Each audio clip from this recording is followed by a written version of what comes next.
buenas tardes, mis amados hermanos. Dios les bendiga una vez más. Es un gozo el estar con ustedes de regreso después de algunas semanas fuera del aire realmente, que no hemos estado presentando los mensajes en línea. Pero estamos contentos de haber podido regresar. Gracias por sus oraciones y por las oraciones por mi familia también. Así es que en esta tarde estoy contento de regresar con ustedes a estos dos domingos tan importantes. El día de hoy estamos celebrando el domingo que tradicionalmente se conoce como el Domingo de Ramos, así es que, o Domingo de Palmas. Bíblicamente es la escena o la historia de Jesús entrando a Jerusalén. Estamos prácticamente en la última semana de la vida de Jesús en su ministerio aquí en la tierra. Así es que por eso, y la otra semana, es una semana creo que el evento más importante para el cristianismo, porque ahí es donde se basa realmente nuestra fe, nuestras creencias, nuestra esperanza es en el evento de la resurrección. Así que si estás por ahí todavía contemplando la idea, si quieres venir a la iglesia o regresar a la iglesia, yo te animo a que vengas el día de resurrección. Va a ser un día maravilloso, una celebración que vamos a tener aquí en el templo. Tenemos 3 servicios, 2 en inglés normalmente y el que tenemos a las 12 en español. Así que damos gracias a Dios por eso. Así es que lo que vamos a hacer en esta tarde, vamos a tomar una pausa de la serie que se ha estado llevando acerca del libro de Santiago. El pastor Bab terminó la semana pasada en los 3 cultos, cerró esta primera sesión del libro de Santiago, y así que vamos a hacer una pausa prácticamente de 12 semanas, porque después del día de resurrección, el domingo siguiente, comenzamos una serie acerca de los eventos de la vida de Jesús aquí en la tierra. Así que si tú no eres una persona de iglesia o eres una persona que tiene muchos años en el Evangelio, quiero que sepas que esta serie va a ser extraordinaria para ti, porque puedes saber qué es lo que el Señor hizo y quién dijo que Él era, y lo que Él realmente está dispuesto a hacer por su vida, incluso en el día de hoy mismo. Bueno, el Día de Ramos, el Día de las Palmas o el Día de Palmas, es este evento donde Jesús entra a la ciudad de Jerusalén. Entonces, una de las cosas interesantes que sucede, Jesús, como dije en un momentito, Jesús estaba en la última semana de su ministerio. Ya había pasado todos los eventos, como cuando escogió a los 12 discípulos para que estuvieran con él durante toda esa trayectoria de 3 años y medio. Había alimentado a los 5,000, había sanado a los cojos estaban caminando, los sordos estaban oyendo, los mudos estaban hablando, los leprosos habían sido sanados. Había incluso resucitado a varias personas, a la hija de Jairo, en el caso también de su amigo Lázaro, que había sido resucitado de entre los muertos. Y ahora Jesús está a minutos de entrar a la ciudad de Jerusalén. Y podemos decir que a este punto de la historia, Jesús tiene una popularidad increíble. Jesús ha adquirido una popularidad a nivel nacional en ese tiempo. Entonces, y la gente, obviamente que hay mucha popularidad, pero también hay odio mezclado, incluso un odio constante hacia Él, por lo que Él realmente representa para sus intereses religiosos. Entonces, estos grupos religiosos están enojados, lo odian, incluso hasta la muerte. Hay una conspiración para matar a Jesús, y los líderes religiosos son los que están a cargo de este proceso. Entonces estamos en lo que le llaman el tiempo de Pascua. Jesús está a punto de entrar a Jerusalén y ya hay un sentimiento encontrados en la gente. Algunos tienen temor de entrar a Jerusalén porque podían ser arrestados, y otros, quizás la gran mayoría, estaban entusiasmados, estaban contentos con la idea principal de que Jesús entrara a Jerusalén y se autoproclamara el Mesías, el Rey de los judíos. Entonces esa era la expectativa, y porque ellos obviamente, toda la aglomeración de personas que estaban con él, tenían esta esperanza de que él se autoproclamara Mesías para que él los pudiese liberar de la opresión romana en aquel tiempo. Así que Jesús va de camino hacia Jerusalén y envía, dice la Escritura, dos de sus discípulos enfrente de él para que le consigan un medio de transporte, ¿no? Entonces van y desatan un burrito que nunca lo habían montado. Todo esto es parte de la escena que se está preparando para la entrada realmente allí a Jerusalén, y se va haciendo un desfile de personas increíble, como una especie de parade, ¿verdad? De casi 2 millas de largo este desfile. Mucha gente, y la gente comienza a ponerle palmas y ramas en el camino por donde Jesús iba a caminar. Y había una algarabía, había contentamiento, y la gente entusiasmada con la idea de que ese Mesías, que se proclamara Mesías, fuera el que los liberara. Entonces comenzaban a cantar: Hosana, Hosana, bendito el que viene en el nombre del Señor. Y esa palabra era dirigida realmente hacia Jesús como Mesías. Ahora, déjeme hacer una pequeña paréntesis aquí. A este punto de la historia, creo que ni uno de los discípulos, o no sé, quizás alguno, pero yo creo que ninguna de esas personas que venían marchando en esa entrada triunfal, creían que Jesús era el Mesías que quitaba el pecado del mundo. Ellos más bien estaban alabando y reconociendo un Mesías político, un Mesías que iba a ocupar el reino de Israel y iba a sacar a los romanos de ese lugar. Entonces no había este concepto de decir que lo creían que él era realmente el Hijo de Dios y que él venía como Mesías, pero como rescatador o libertador del pecado. Ahora hay que entender esta parte, porque si no lo sacamos totalmente de contexto. Los líderes religiosos, al escuchar estos cantos, ciertamente no están contentos con esto. Y ellos comienzan a tener de alguna forma una especie de temor por lo que están escuchando. Y esto de alguna forma va más allá de ellos. Ellos están realmente buscando una forma de atrapar a este hombre, quieren matar a este hombre, arrestarlo, o quieren sacarlo de la historia, quieren sacarlo para que no vaya adquiriendo más popularidad en medio de la gente, porque lo que veían ellos es que toda la gente estaba admirada con Jesús y lo iban siguiendo, y esto ellos quieren evitarlo a toda costa y tratan de atraparlo. Esa semana fue una semana difícil, es lo que en la historia o tradicionalmente se llama como la semana de la pasión de Cristo. Así que esta tarde lo que quiero hacer es, quiero ir un poquito más adelante en la historia. Ha pasado, esto sucedió el domingo, según lo que dice la historia, el domingo, y luego el lunes, martes, miércoles, estos días Jesús estuvo debatiendo. Fue cuando hizo la limpieza en el templo, hubo debate con los líderes religiosos tratando de agarrarlo, en fin.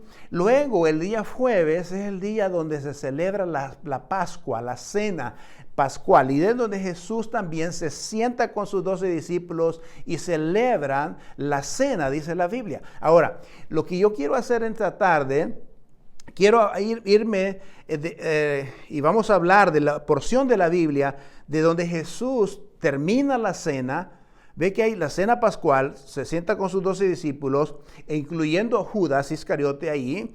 Entonces ahí es donde Jesús les da instrucciones, habla del nuevo mandamiento, e incluso ahí es donde Él les lava los pies a los discípulos. Posteriormente, la Biblia dice que Jesús se fue con ellos hacia el monte Los Olivos.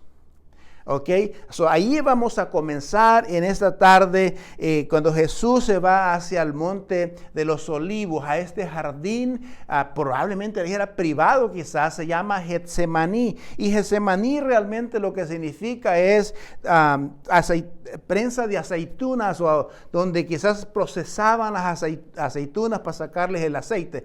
Y entonces ese era el nombre realmente que se hablaba de Getsemaní, que está en el monte de los Olivos. Entonces, allí es donde vamos a tomar la porción de esta tarde.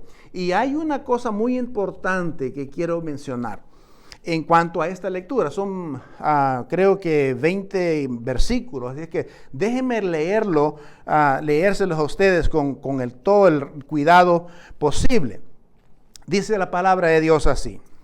Dice, luego fue Jesús con sus discípulos al lugar llamado Getsemaní y les dijo, siéntense aquí mientras voy más allá a orar.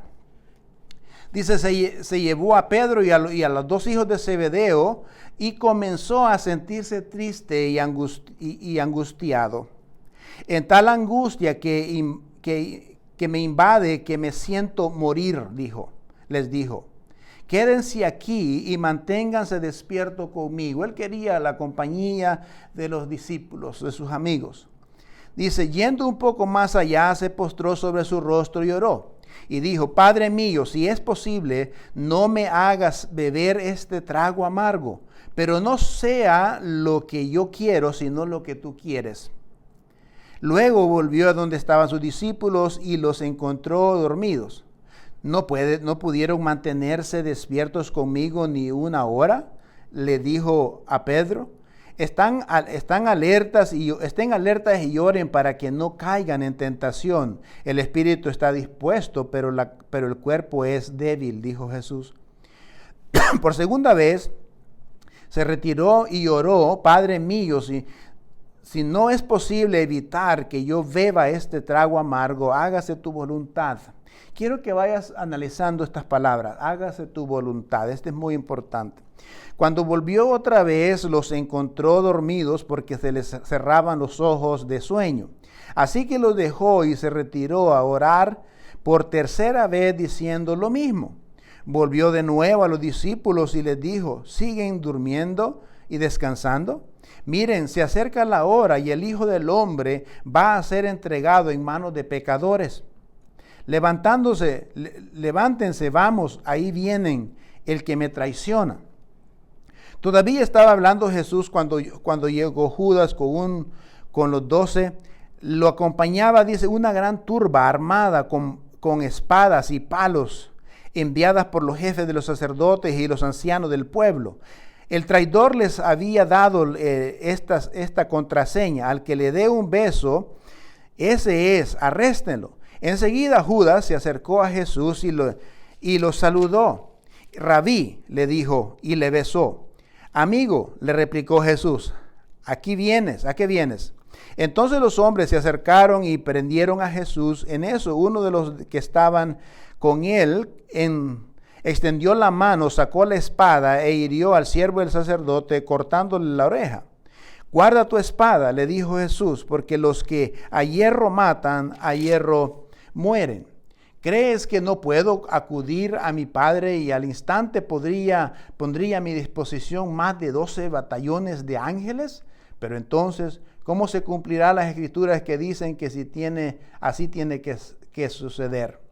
Y de inmediato le dijo a la turba, ¿acaso soy un bandido para que vengan con espadas y palos a arrestarme? Todos los días he estado sentado a enseñar en el templo y no me prendieron. Pero todo esto ha sucedido para que se cumpla lo que escribieron los profetas, dice. Entonces todos los discípulos lo abandonaron y se fueron. Ahí termina nuestra lectura. Usted sabe, ya después de esto ya viene lo que es el juicio que viene de Jesús. En el desierto del suroeste, aquí donde vivimos nosotros, usted sabe, usted va por muchos lugares y mira palmas por todos lados, ¿verdad? Y lo es, hay muchas. Y incluso en Jerusalén hay muchas palmeras, según lo que se enseñan los que conocen esa área. Entonces, estamos avanzando desde esa caminata hacia el Getsemaní.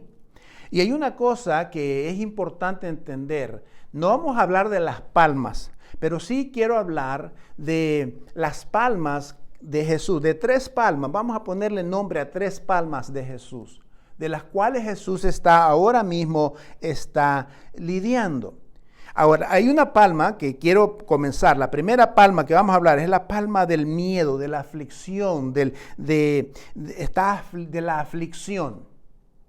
Ahora, es interesante y es difícil a veces entender cómo después de hace unos 2, 3, 4 días, había toda esta algarabía y toda esta entusiasmo, no solamente por la Pascua, sino por lo que Jesús representaba. Y ahora ha cambiado totalmente el medio ambiente donde se está cambiando, ha cambiado. Ahora Jesús está, dice la Biblia, triste. Versículo 37 y 38 nos dice que Jesús usa la palabra de dolor, aflicción. Y la pregunta es, ¿por qué Jesús está afligido? ¿Por qué está afligido? Y su aflicción dice, dice, estoy afligido, casi me muero de la aflicción, es lo que está diciendo. Vea lo que pasa. Parece ser el único en este momento. Y es posible que Jesús esté afligido por el sufrimiento emocional que pronto le viene, que estaba obviamente a punto de pasar. Es probable que, me refiero porque está orando en el jardín y uno de los evangelios registra que dice que su sudor al estar orando era tan intenso, su agonía, que su sudor parecían gotas de sangre. Así lo registra por lo menos uno de los evangelios. Había sería por la confusión emocional que tenía o que estaba pasando. ¿Okay? Por la gente, ¿qué estaba pasando entonces por la mente de Jesús? Escúcheme. Ahora, no era por el rechazo inminente de las personas a las que él quería probablemente, o por el odio que le tenían los líderes religiosos, o iba a ser o sería por la traición de sus amigos. Recuerde que Pedro fue uno también que los traicionó y lo negó, y luego también Judas que lo ha traicionado, de sus amigos más cercanos. ¿Sería por eso el sufrimiento, la agonía de Jesús? Ahora que, incluyendo también a Judas, que lo iba a vender por 30 piezas de plata, lo que habla que ese es casi el precio por un esclavo. Y uno de sus mejores amigos lo está vendiendo. Sería el trama emocional de que todos sus discípulos estuvo a punto, o más bien lo abandonaron. ¿Será por eso su agonía? ¿Será por su propia seguridad? Ahora, no era obviamente la negación de Pedro, uno de sus mejores amigos, o por la injusticia que iba a sufrir durante el proceso de su juicio, que iba a ser totalmente ilegal, su juicio. Y fue así. Ahora, sería porque lo iban a ridiculizar en público y todo el mundo lo iba a abandonar. Sería por los azotes y el castigo que iba a darle. Sería por eso. Pero Jesús está afligido, dice la Biblia. Ahora, sería porque muchos lo iban a insultar y iban a poner en duda su sinceridad y iban a poner en duda su integridad. ¿Sería por eso? Ahora, cualquiera de estas cosas que he mencionado, en una mente razonable, te lleva quizás al límite emocionalmente hablando. Y Jesús está afligido. no quiere pasar por esa prueba. No quiere pasar por ese proceso. Y escúchame, usted que me está escuchando. Y no sé, a veces tomamos la vida cristiana tan a la ligera y tan... Ese proceso que Jesús está por pasar ahí, que es doloroso, es el proceso que usted y yo deberíamos pasar. No Él. No Él. Ese proceso, ese castigo, esos insultos, es por usted. Escúcheme bien.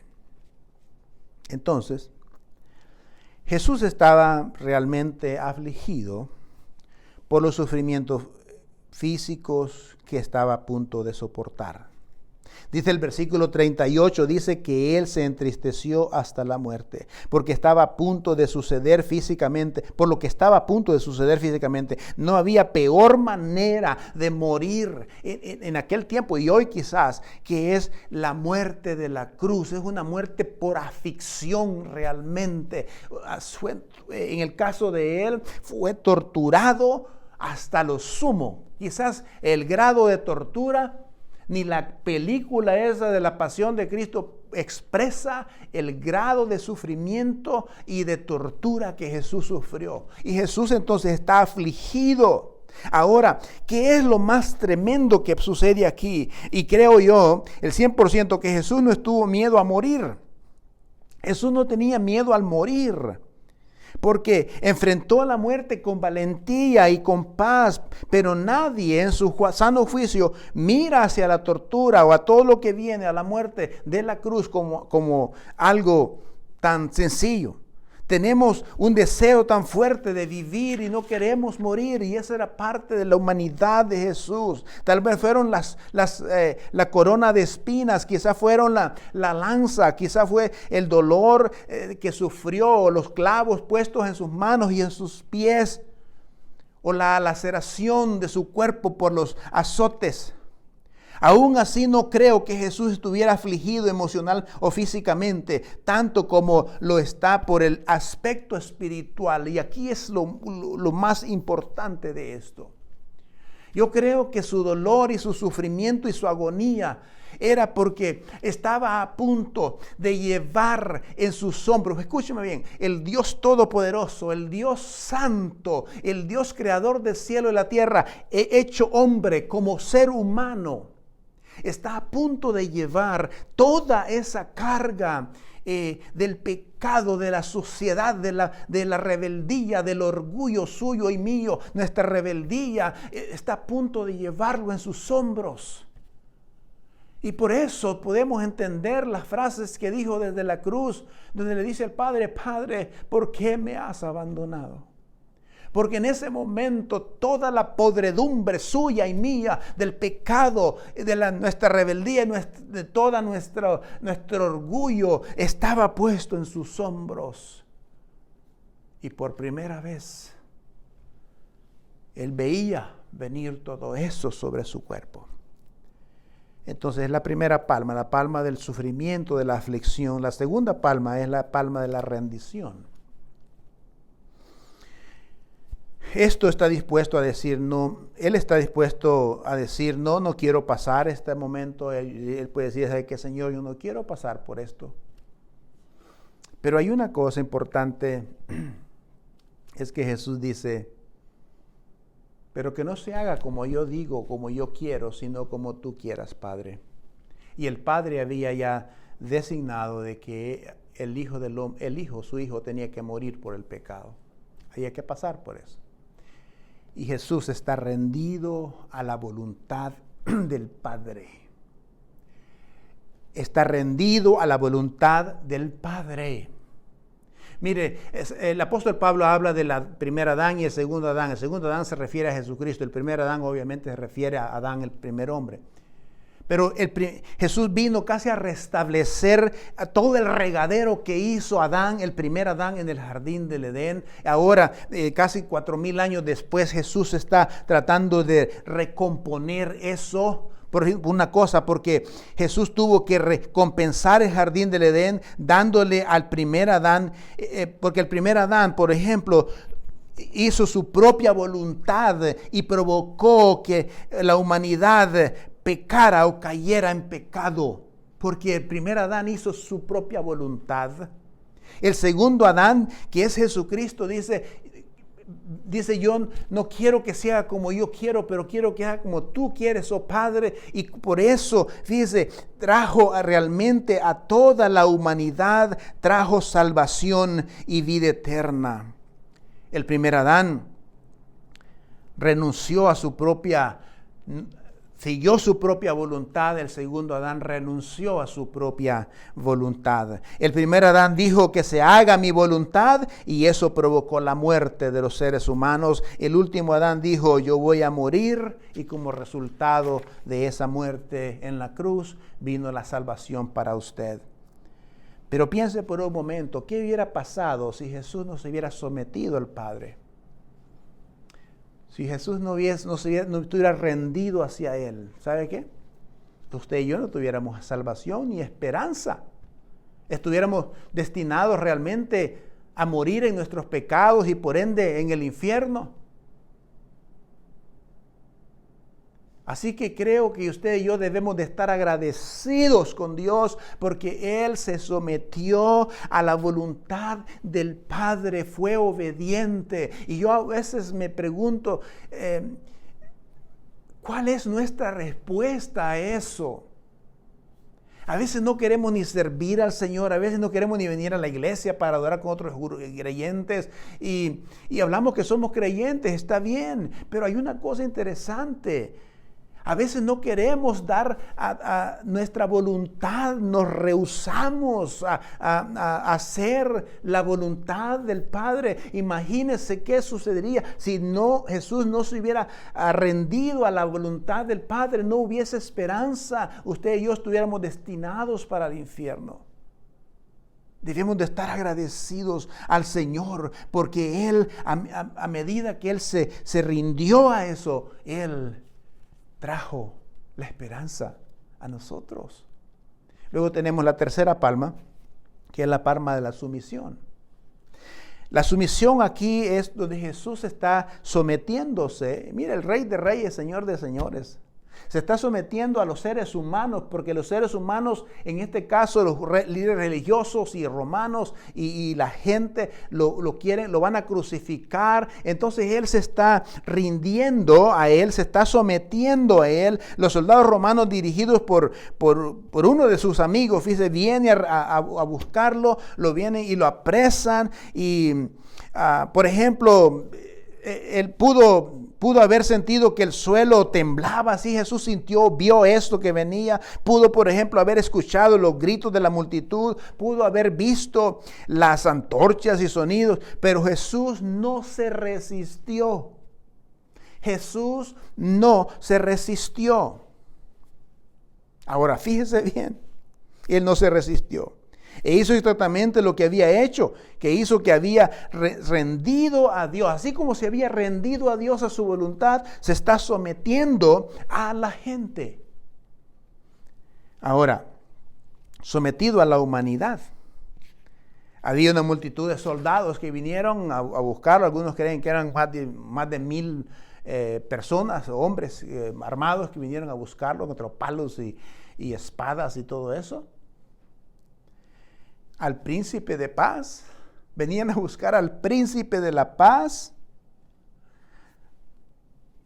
Y él había sido traicionado con un beso y aparentemente Pedro ya se había despertado, saca la espada y le corta la oreja a uno de los siervos del sacerdote. Milagrosamente Jesús pone la oreja de regreso en su lugar, lo sana. Y le dice a Pedro, y que me encanta que la Biblia diga esto, y le dice a Pedro, Pedro, guarda tu espada. El que usa su espada, a espada va a morir también. Imagínense, si hubiera Pedro usado las espadas o todos ellos, quizás hubieran habido más muertos, más gente colgada en el Gólgota al siguiente día. Y me gusta lo que dice el versículo. ¿Tú crees que yo no puedo decir al Padre, Padre, envíame 12 legiones de ángeles? Un solo ángel es suficiente para acabar con todos ellos ahí. Pero si yo podía decir al Padre que me mande 12 legiones de ángeles para que me defiendan. Así que Jesús se está sometiendo a ellos. Y se sometió a ellos. Voluntariamente Jesús eligió morir.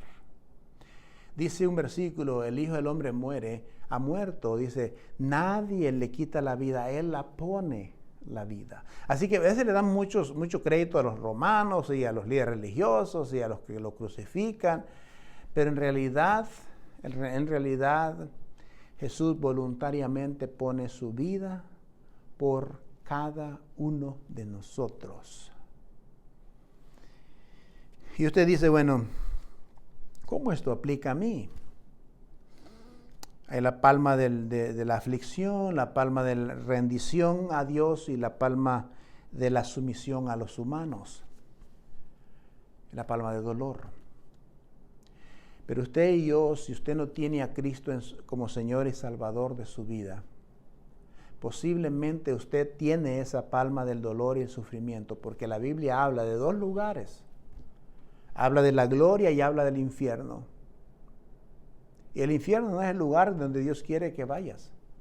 Entonces, si no tiene a Cristo, estás realmente lidiando con la palma del dolor. Pero si lo traemos a nuestro tiempo, cada uno de nosotros lidiamos con este problema. Lidiamos con la angustia, lidiamos con el miedo, lidiamos con el dolor, lidiamos con problemas de emociones, lidiamos con todo esto. Pero hay una cosa interesante sobre todo esto, es Dios conoce cada aspecto de tu dolor y de tu sufrimiento. Quizás hoy mismo usted incluso está luchando con el hecho de ser más sumiso, de hacer la voluntad de Dios. Es tiempo. Muchas cosas pueden cambiar y cambiaría incluso tu vida, cambiaría tu futuro, el destino de tu vida y de tu futuro cambiaría si tan solo le das tu voluntad a Dios. Te sometes a Él, te rindes a Él, reconociéndole como Señor y Salvador de tu vida, porque Él fue el único que murió en esa cruz. Nadie más ha muerto en esa cruz. Nadie más sufrió lo que Él sufrió, fue Jesucristo y lo hizo por ti. Y esto es lo que pasó antes del juicio, que el cual vamos a hablar un poco el otro domingo, pero vamos a hablar del momento de la resurrección de Jesús.